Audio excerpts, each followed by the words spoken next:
श्री गुरुदेव दत्त। कृष्णम वंदे जगतगुरु। जय स्वामीनारायण, जय श्री कृष्ण, जय जिनेन्द्र। बाहे गुरु। सबका मालिक एक है, हम एक है तो नेक है।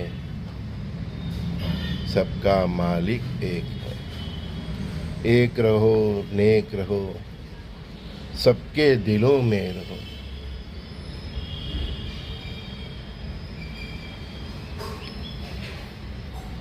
કેમ છો બધા મારા ભાઈઓ બહેનો સખાઓ ગુરુભાઈઓ, મારી દીકરીઓ, મારા દીકરાઓ? વર્તમાનમાં જીવો।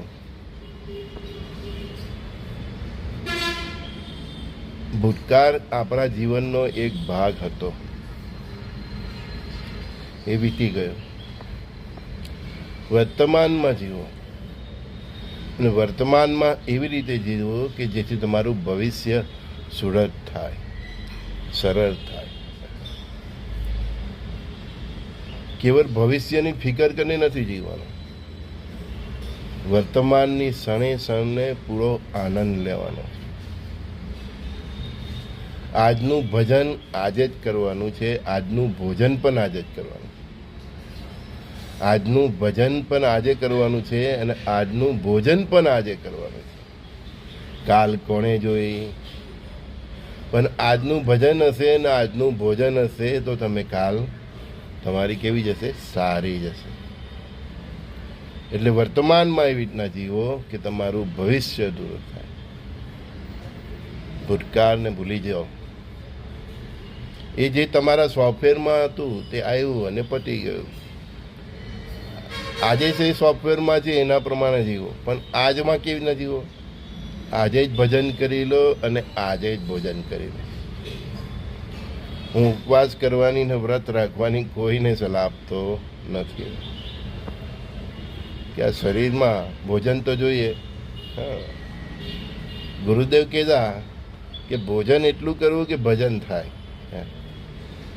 તો ભજન કરવા માટે ભોજન કરવાનું છે।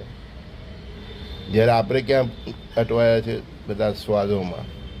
હવે બધું ગુજરાતી ખાઈને થાકી ગયા, હવે કાઠિયાવાડી ખાઈએ। હવે કાઠિયાવાડી ખાઈને થાકી ગયા એટલે પંજાબી ખાઈએ, પંજાબીને બધું નોર્થ ઇન્ડિયન, સાઉથ ઇન્ડિયન બધું જ ખાઈને થાકી ગયા, ઈસ્ટ વેસ્ટ બધું। તો કે હવે ચાઇનીઝ ખાઈએ, હે ને, ઇટાલિયન ખાઈએ, બધું જ ખાઈ નાખ્યું પેટમાં। પેટમાં બધું જ ખાઈ નાખ્યું, આખા વિશ્વનું જુદા જુદા ભોજન નાખી દીધા, પણ વિશ્વ એક પરિવાર છે એ ભાવ ના આવ્યો। એ જ્ઞાન નહીં આવ્યું કે વિશ્વ એક પરિવાર છે। ભોજન આખા વિશ્વનું કરી નાખ્યું। ઘણા ફરવા જાય છે, આખી દુનિયા ફરી આવે છે, પણ એટલું જ્ઞાન નહીં આવ્યું કે વિશ્વ એક પરિવાર છે। ક્યાંથી આવે? શુદ્ધ સાત્વિક જીવન ચરિત્ર, પછી સખા ભાવ, પછી પરસ્પર દેવનો ભાવ, અને પછી વસુદેવ કુટુંબકમનો ભાવ પ્રાપ્ત થાય છે। તો વર્તમાનમાં જીવો। વર્તમાનમાં જીવો એટલે આજનું ભજન અને આજનું ભોજન કરી જ લો। ન ભજન છોડવું ન ભોજન છોડવું।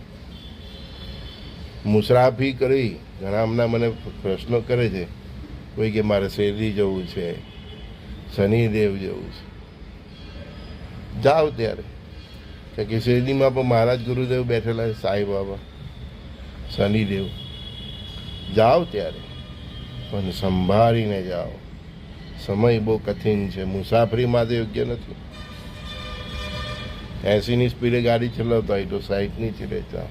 નાક આંખ કાન ખુલ્લા રાખો। ઊંઘ આવતી હોય તો ડ્રાઇવિંગ નહીં કરો, કેમ કે સમય તમને ગુલાટ મરાવી જ દે એ રીતનો છે। ક્યાંય પણ રોકાવો તો તમારી સેફટી જોઈને રોકાવો। ધર્મ સંકટમાં અમે નહીં નાખો। અમને જ પૂછો કે હું શેરડી જાઉં તો હું ક્યાંયથી ના પાડી શકું? શનિદેવ જાઓ, એ બધા અમારા ગુરુ જ છે।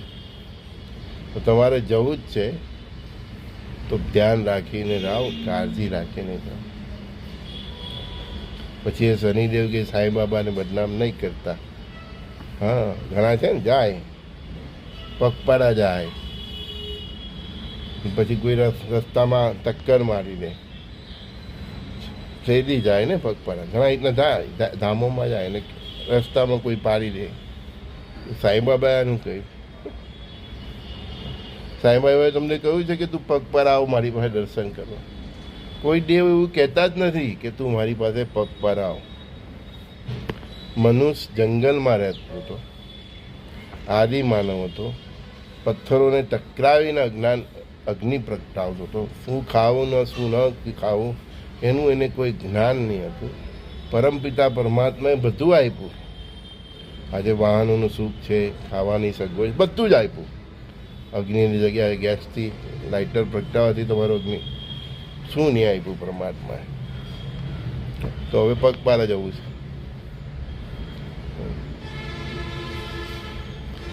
આપણે દેવોને મજબૂર ન કરવાના.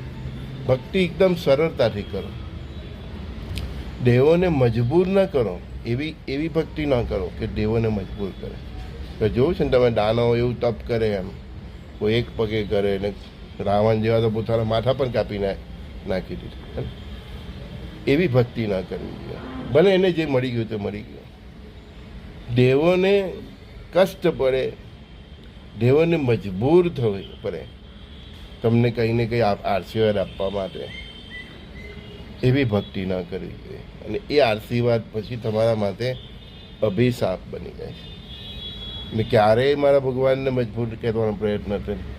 હા, એની સામે બેવું છે તો એટલું કેવું છું, ધન ધાન્ય સમુદ્રી સુખ આપજે, પણ એની સાથે મને અપાર ભક્તિ આપજે, મને તારા જેવો બનાવજે.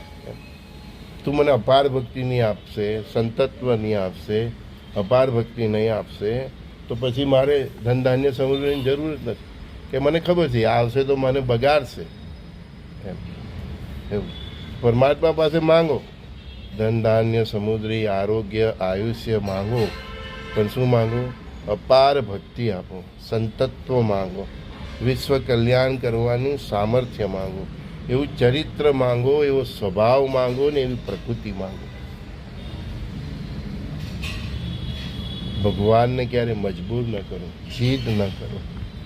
એવું તપ પણ નહીં કરો, એવું અનુષ્ઠાન પણ નહીં કરો. શુદ્ધ સરળ હૃદયે બસ ભક્તિ કરો, જેમ નરસિંહ મહેતાએ કરી, જેમ મીરાબાઈએ કરી, જે આપણા ગુજરાતી સાહિત્યમાં જેટલું આપણને ખબર છે, બસ એ સરળ ભક્તિ કરો. રંગવદૂત મહારાજે કરી નર્મદાના કિનારે. એ નર્મદાના જંગલમાં એકલા રહેતા હતા. કેટલાય દિવસો સુધી એમને ઢોકળી જ ખાધી હશે, કોઈ પૂછનાર પણ નહીં હતું. બસ પણ એમણે ક્યારેય ભગવાનને જબરજસ્તી નથી કરી, ભગવાનને કષ્ટ નથી આપ્યું. સરળતાથી પરમાત્માને પ્રાપ્ત કરી શકાય. કોઈ આ પૂંજા, કોઈ આ પૂંજા, આ વિધિ વિધાન નથી કર્યું. હે, એમનો જન્મ થયો તો એમની કુંડળીમાં પણ કોઈને કોઈ દોષ તો હશે ને. માનવ દેહ ધારણ કર્યો છે, પણ એવા કોઈ વિધિ વિધાનમાં નથી પડ્યા. બસ એમને કેવળ સરળતાથી પરમાત્માની ભક્તિ કરી, જંગલમાં રહ્યા, શાંતિથી રહ્યા, એકાંતમાં રહ્યા, કોઈને ફરિયાદ નહીં કરી, માતાને પણ ન છોડ્યા, પોતાની માતૃશ્રીને પણ પોતાની સાથે જ રાખ્યા.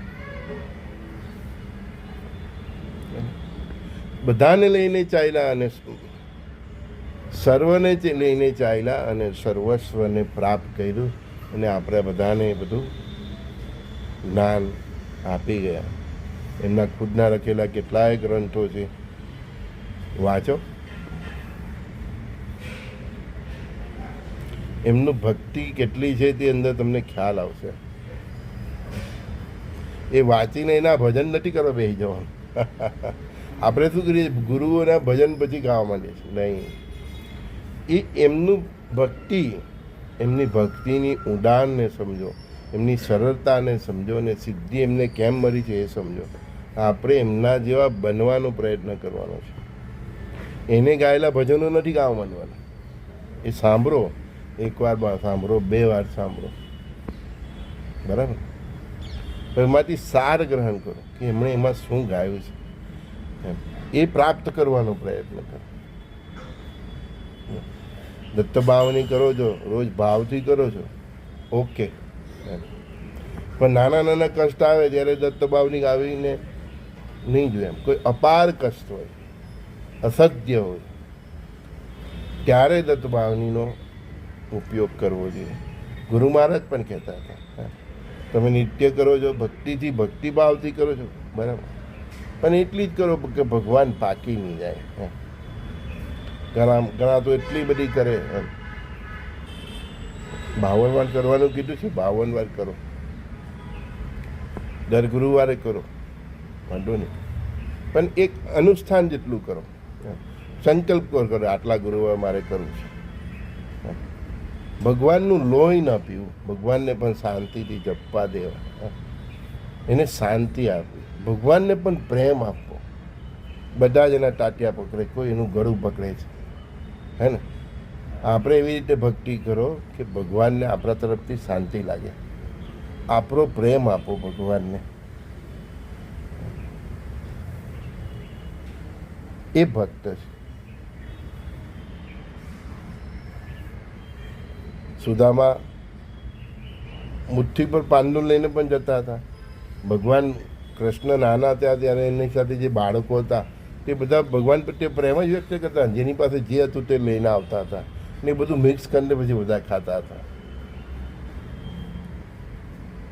એ પ્રસાદ બહુ સુંદર હતો. એમ કોઈએ ભગવાનને કોઈ ઘરે નથી પોર્યું, કોઈ ભગવાનને ટાંટિયા નથી પકડી લીધા. હા, આપે તો બસ મને આ કષ્ટ છે, મારું આ કામ કરો જ. તમે નહીં કરો તો તમે ભગવાન કેવા? બોલ. હવે એ નહીં કરે તો એ ભગવાન છે કે નથી એનું પ્રમાણ હોય ને આપવાનું. હે, આવું સમજો કે તમે શું કરી રહેલા છો. સંસાર છે, આપણા જીવનમાં તો દુઃખ, સંતાપ, આપણી જરૂરિયાતો આવતી જ રહેવાની. ગુરુ મહારાજ કહેતા કે તમે પણ ભગવાનને શું આપ્યું છે કે તમે કદી વિચાર કર્યો? આપણે હંમેશા અપેક્ષાઓ રાખીએ છીએ, ભગવાન પાસે આપણે આશાઓ જ રાખીએ છીએ. કોઈ મંત્ર જાપ કરે તો એને આશા, કોઈ હવન કરે તો આશા, કોઈ મંદિરમાં સેવા કરે તો આશા, બરાબર છે. પણ તે મંત્ર જાપ કર્યા તે શું કર્યું? ભક્તિ કરીને. હા, હવન કર્યો તે શું કર્યું? ભક્તિ કરીને. તો એની આશા શું કામ રાખી? ભક્તિ અને મંત્ર જાપ આપણા હૃદયે પ્રેમ છે એ રીતે કરવું જોઈએ. ભગવાન પ્રત્યે પ્રેમ છે તો નામ સ્મરણ કરો, ભગવાન પ્રત્યે પ્રેમ છે તો હવન કરો, ભગવાન પ્રત્યે પ્રેમ છે તો અનુષ્ઠાન કરો. કંઈ પ્રાપ્ત કરવા માટે નહીં કરો. એને ખબર જ છે તમારા સોફ્ટવેરમાં ક્યાં ખામી છે, તમારા જીવનમાં શું ખામી છે. બસ તમે એને પ્રેમથી કરો. નામ સ્મરણ કરો તો પ્રેમથી કરો, જપ કરો તો પ્રેમથી કરો, હવન કરો તો પ્રેમથી કરો, દત્ત ભાવની કરો તો પ્રેમથી કરો, સાઈ ચાલીસા કરો તો પ્રેમથી કરો, દુર્ગા અષ્ટમીના બધા જે પાઠ કરો, જે કંઈ પણ તમે કરો છો, હે, તમે જૈન છો, તમે જે કંઈ પણ નવકાર મંત્ર કે જે કંઈ પણ કરતા હો, મુસ્લિમ હોય તો તમે જે કંઈ પણ કરતા, તમે પ્રેમથી કરો. પ્રેમ છે તો કરો, બાકી બધું વેટ છે ભાઈ. લાલચ અને આશા અને અપેક્ષાઓથી કરેલી ભક્તિ ફરતી નથી. એવા સ્વાર્થી ભક્તો તો આ દુનિયામાં બહુ છે. મને મારા ગુરુએ કીધું કે તારા નિત્ય કર્મ કરવાનું. ગુરુ હયાત હતા તે પછી પણ ને આજ સુધી પણ મને ખબર નથી કે એમને મને કેમ સોંપ્યું. બસ હું પ્રેમથી, ભગવાન પ્રત્યે પ્રેમ છે એટલે હું કરતો જાઉં છું. ભગવાન તમને ગુરુ મહારાજ જે પણ આપે, નામ સ્મરણ આપે, કોઈને હવન આપે, કોઈને સેવા કરવાનું આપે, કોઈને ગૌ સેવા આપે, કોઈને ભણેલા હોય દવાખાનાનું તો દવાખાનાની સેવા આપે, એમ જુદી જુદી સેવા આપે. તમને ઈશ્વર પ્રત્યે ને પરમાત્મા પ્રત્યે પ્રેમ છે તો એ પ્રેમથી કરો.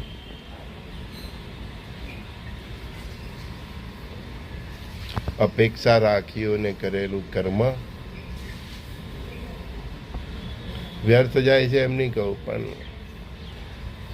એ ભગવાનને ગળે પડવા જેવું છે, મજબૂર કરવા જેવું છે. પ્રેમથી પામો. ભગવાનને પામવું છે તો પ્રેમથી પામો. અને જે કંઈ પણ કરો છો, મેં પણ મારી પાસે જે પણ આવ્યા છે, જે પણ માર્ગ બતાવ્યો છે, એ પ્રેમથી કરો. પ્રેમ છે તો કરો, શ્રદ્ધા છે તો કરો, સબૂરી છે તો કરો, પણ અપેક્ષાઓ નહીં રાખો. થોડો સમય, અમુક દિવસે કહેવો એને કે બાબા મને આ તકલીફ છે, તું યથાશક્તિ તારી રીતે તું જોઈ લેજે. બસ એને ફરજમાં નહીં કરાવો, એને જબરજસ્તી નહીં કરો, એના તાંટિયા પકડીને એને મજબૂર નહીં કરો, એને ગળે નહીં પડી જાય. ભગવાન આગળ રજૂઆત કરો, શાંતિથી કરો, પ્રેમથી કરો કે બાબા મને આ તકલીફ છે, તું જોઈ લેજે, તારી યથાશક્તિ એ પૂરી કરવાનો પ્રયત્ન કરજે. પછી કરે કે નહીં કરે, તમારો પ્રેમ ઘટવો ના જોઈએ, મારું એ કરવું. સંજય બોડીવાલાના પ્રાતઃકાળે સત્સંગમાં સર્વે સખાઓ મિત્રોને પ્રણામ. શ્રી ગુરુદેવ દત્ત.